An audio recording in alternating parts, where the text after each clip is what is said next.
უკრაინის პრეზიდენტის ოფისის ყოფილი ხელმძღვანელი ანდრეი ერმაკი ჯერ კიდევ ორშაბათს გამოვიდა წინასწარი დაკავების იზოლატორიდან 140 მილიონი გრივნის გირაოს სანაცვლოდ. ამგვარად ის სულ 3 დღე იმყოფებოდა პატიმრობაში.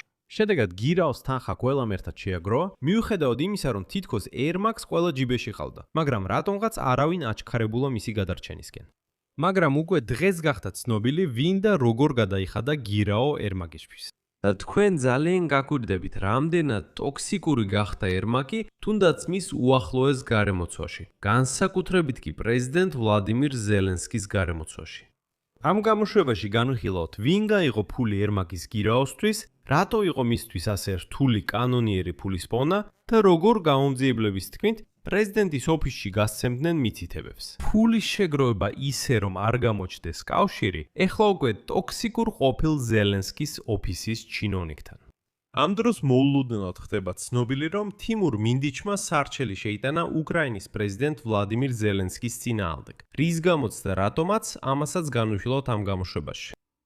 მე მქვია ალექსეი პეჩი. მოდით ერთად განვიხილოთ ეს თემა, მაგრამ სანამ დავითხრეთ, გთხოვთ გამოიწეროთ ეს YouTube არხი, დაალაიქოთ გამოშვება და დაწეროთ ნებისმიერი კომენტარი. და მეგობრებო, გამოიწერეთ ჩემი Telegram არხი Pechi News-ი, ბმული მასზე მოცემული ამ ვიდეოს აღწერაში, ასევე იქვე ვიდეოს აღწერაში. ბული ჩემს მხოლოდ უკრაინულენოვან YouTube არხზე. ამიტომ თუ გსურთ უყუროთ ჩემს ცალკეულ გამოშვებებს უკრაინულ ენაზე, აუცილებლად გადადით, გამოიწერეთ და დაუჭირეთ მხარი სრულიად ახალ, მხოლოდ უკრაინულენოვან YouTube არხს. ამიტომ ამ გამოშვებაში მე დავციტირე მასალას ჟურნალისტისა, გამომძიებელი ჟურნალისტის. გამოცემა ზერკალ ნედელის რედაქტორის ინა ვედერნიკოვას, ასევე ინსაიდერული ინფორმაცია იმის შესახებ, ვინ და როგორ ათავისუფლებდა ერმაკს წინასწარი დაკავების იზოლატორიდან. მაგრამ დასაწყისში მოდით მოვიტანთ ყველაზე ცხელ ახალ ამბავს ამ საქმეზე. საქმის ფიგურანტი მიდასის, ბიზნესმენი, რომლის მიმართაც უკრაინის ეროვნული უსაფრთხოებისა და თავდაცვის საბჭოს გადაწყვეტილებით სანქციებია დაწესებული. თიმურ მინდიჩმა სარჩელი შეიტანა უკრაინის საკასაციო ადმინისტრაციულ სასამართლოში და ითხოვს პრეზიდენტ ზელენსკის ბრძანების უკანონო ცნობას. მის მიმართ დაწესებული სანქციები უკანონო ცნეს და გაუქმდეს დაწესებული შეზღუდვები. საქმის მთავარ მოპასუხედ მითითებულია უკრაინის პრეზიდენტი ვლადიმირ ზელენსკი და როგორც ჩანს, უკვე თიმურ მინდიჩის ყოფილი მეგობარი. ასე რომ როგორც ჩანს, ამ საქმეში ყველაზე საინტერესო იწყება. რაც შეეხება ანდრეი ერმაკს, ცოტა შორიდან დავიწყებ. როგორც წერს ვედერნიკოვა, ბრალის წარდგენის შემდეგ პრეზიდენტის ოფისის ყოფილი ხელმძღვანელი ანდრეი ერმაკი და მისი ადვოკატი იგორ ფომინიევი 4 დღე არ უძინიათ, რადგან გირაოს თანხის მოძიება იყო საჭირო. მაგრამ აქ პარადოქსია. ერმაკს და მის ადვოკატს მთელი 6 თვე ჰქონდათ, რომ გირაოს თანხა თეთრი ფულით მოემზადებინათ. პირველი ჩხრეკები ერმაკთან ჯერ კიდევ გასული წლის ნოემბერში იყო, რის შემდეგაც მან პრეზიდენტის ოფისი დატოვა. თუმცა არავის თითით იძე არ დაუდია და როგორც წყაროები ამტკიცებენ, ერმაკი დარწმუნებული იყო, რომ მასზე არანაირი ეჭვი არ იქნებოდა. ანდრეი ერმაკი თავს უსაფრთხოდ გრძნობდა და ის რაც ეჭვის წარდგენის დღეს მოხდა, მისთვის შოკი იყო. ეჭვის წარდგენის შემდეგ უკრაინის პრეზიდენტმა ზელენსკიმ ერმაკს საჯაროდ არაფერი აუხსნა. მან არ დაიცვა იგი, არც პირდაპირ დაიშორა და არც აიღო პასუხისმგებლობა იმ ადამიანზე, რომელიც წლების განმავლობაში მისი მთავარი მმართველობითი ინსტრუმენტი იყო. შემდეგ მოვიყვან ჟურნალისტ ვედერნიკოვას ციტატას. სხეულმა, რომლის ნაწილიც იყო ერმაკი, ის მოიშორა, როგორც ხვლიკი მოიშორებს კუც. სიტყვაც კი არ დაუძრავს. სისტემამ ბრძანება წაიკითხა. ანტიკორუფციული სასამართლოს კარები ძალიან მძიმე აღმოჩნდა ყველასთვის, ვინც ანდრეი ერმაკის მხარდასაჭერად შეიძლებოდა მოსულიყო. არც მეგობრები, არც თანამდებობებისთვის მადლიერი დაქვინდებარებულები, არც გუშინდელი საკუთარი ხალხი. ადვოკატის თქმით, ოჯახის წევრების ნახვა ერმაკს თავად არ სურდა სასამართლო დარბაზში. ათეულობით კამერის წინ პრეზიდენტის ოფისის ყოფილი ყოვლის შემძლე ხელმძღვანელი მარტო იჯდა. და აი როგორც გამოცემა წერს, ერმაკისთვის წინასწარი დაკავების იზოლატორში კამერა წინასწარ და საფუძვლიანად მოამზადეს. კვლავაც ციტატა ვედერნიკოვასგან. რა თქმა უნდა, ზელენსკიმ შეძლო მეგობრისთვის ცალკე კამერა მოეწყო წინასწარი დაკავების იზოლატორში. ტატაროვმა იზრუნა ამაზე. გასაგებია, რომ ერმაკს ტელეფონიც ჰქონდა და კართან საკუთარი დაცვაც ჰყავდა. ჩვენი წყაროების ინფორმაციით, ერმაკის გვარის გვერდით დამამცირებელი წარწერაც კი იყო, ფრინველის სახელით, რომელიც ციხის იერარქიაში ნამდვილად არ ამარტივებს ცხოვრებას. ამ წარწერას სანამ მენსკის კოლონიაში გადაიყვანდნენ, ალექსანდრ დუბინსკიმ დატოვა, პირველ და მეხუთე სასეირნო ზონაში. ეს ფრაზა მაშინვე წაშალეს. ეს ბევრია უფროსისთვის და ძალიან ცოტაა მეგობრისთვის. ზელენსკი გირაოთი იყო დაკავებული. ყველა საკენებდა ფეხზე, მოითხოვდა ფულის მოძიებას, ავალებდა დავალებებს, ანუ ყველაფერს აკეთებდა გარდა მთავარი საქმისა. თავად არ შეიტანა გირაო. მაგალითია როგორც პოლიტიკოსი, რომელიც წლებია სისტემაში ყიდდა იმ ბიჭის იმიჯს, რომელიც სიტყვას ასრულებს და თავისიანებს გვერდში უდგას, მაგრამ მან ვერ იპოვა, უბრალოდ არ ისურვა. და სისტემამ კიდევ ერთხელ წაიკითხა სიგნალი.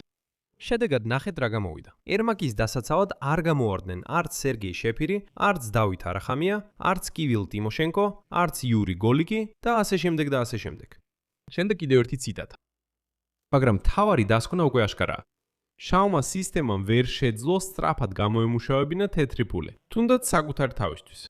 ადამიანება, რომლებიც განკარგავდნენ ასობით მილიარდს ბიუჯეტიდან, საერთაშორისო დახმარებიდან და ბექოფისებიდან, ვერ შეძლეს ოპერატიულად შეეგროვებინათ 140 მილიონი ლეგალური გრივნა იმ ადამიანისთვის, რომელსაც გუშინ კიდევ ქვეყნის მეორე პირად მიიჩნევდნენ. ეს არ არის საბანკო დღის ხაროზე, ეს სისტემის მარცხია. მან აჩვენა, რომ სისტემა არ ემყარებოდა ლოიალობასა და საერთო ფულს, არამედ შიშს. ერმაკმა ასობით ადამიანი დანიშნა სარფიან პოზიციებზე, საიდანაც ისინი ბევრად უფრო მდიდრები წავლენ ვიდრე მოვიდნენ. მაგრამ არავინ ათქარებულა მას რაიმე გადაურიცხოს. აი, რა დონეზეა ის ტოქსიკური. შედეგად პრეზიდენტის ოფისში გადაწყვიტეს, რომ რადგან ერმაკი ადვოკატია, მისთვის სიმბოლურად გირაოს კოლეგებმა, იურიდიული სფეროს წარმომადგენლებმა უნდა გადაიხადა. მაგრამ აქაც რაღაც არასწორად წავიდა.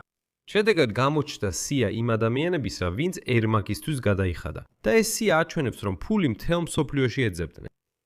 შაბათ კვირამდე 7 კომპანიამ 94 მილიონზე მეტი გრივნა გადაიხადა გირაოში. თუმცა ეს სრული თანხისთვის საკმარისი არ იყო. და აი მოგვიანებით კიდევ 30 მილიონი გრივნა. გირაოში თანხა შეიტანა სამეცნიერო სასამართლო ექსპერტიზის დაწესებულებამ. ეს არის 2017 წელს დაარსებული კერძო ორგანიზაცია კიევიდან. 2025 წლის სექტემბრამდე ეს ორგანიზაცია მონაწილეობდა სახელმწიფო დაწესებულებებისა და კომუნალური საწარმოების ტენდერებში სასამართლო ექსპერტიზებისა და კვლევების ჩატარებაზე. ანუ სხვა სიტყვებით რო ვთქვათ, ხელისუფლების სტრუქტურებთან თანამშრომლობდა. კიდევ 4 მილიონი გრივნა შეიტანა ადვოკატთა გაერთიანებამ ადვოკატი, რომელსაც იაროსლავ კუცი ხელმძღვანელობს. ის უკვე 2016 წელს იყო კრიმინალური ток-შოუს მაყურებელი როგორც მოწმე, ექსპერტი ტელეარხ უკრაინაზე. დნეპრიდან სპეციალიზებულმა კომპანიამ სპეციალიზებული სამმართველო სტროი ელექტრომონტაჟი ერთდროულად 22 მილიონი გრივნა შეიტანა ერმაკისთვის. 2017 წელს ეს კომპანია ფიგურირებდა პოლიციის სისხლის სამართლის წარმოებაში, რომელიც ეხებოდა სავარაუდო კრიმინალურ გზით მიღებული თანხების ლეგალიზაციას და გადასახადების გადაუხდელობას. კიდევ 10 მილიონ გრივნაზე ოდნავ მეტი გადაიხადა კერძო საწარმომ ესო ჯგუფმა, რომელიც ავტომობილებით ვაჭრობას ეწევა. კიევის ადვოკატთა გაერთიანებამ დელეგიოტა შეიტანა 14 მილიონი გრივნა, დამატებით 4 მილიონი გრივნა შეიტანა კომპანიამ არენა მარინმა. ეს არის ლოგისტიკური კომპანია ოდესიდან, რომლის საწესდებო კაპიტალი 40,000 გრივნაა. გარდა ამისა, გირაოს თანხას შეუერთდნენ 7 ფიზიკური პირით, რომელთაგან ყველაზე ცნობილი სერგი რებროვია. ხოლო მიცით ვინ არის ის? მან 30 მილიონი შეიტანა. ვლადიმირ პეტროვმა ისლანდია TV-დან გირაოზე 80,000 გრივნა შეიტანა. ხოლო ერმაკის ადვოკატმა იგორ ფომინმა 5 მილიონი გრივნა გადაიხადა. ამ გამოშვებას ვედერნიკოვას ციტატით დავასრულებ. უკვე ხო მთელი ქვეყანამ ნახა. ხელშეუხებლები არ არსებობენ. ბიჭებო, თქვენც ხელშეუხებლები აღარ ხართ. თუნდაც ჯერჯერობით, მხოლოდ თქვენი სისტემის ერთ-ერთ ბურთს 4 ღუღამით სიზომ მოეხია. სისტემა აღარ უზრუნველყოფს უსაფრთხოებას. არც უმეროს, არც შეფირს. არც ყველას, ვინც გუშინ მას პირად ჯავშნად მიიჩნევდა.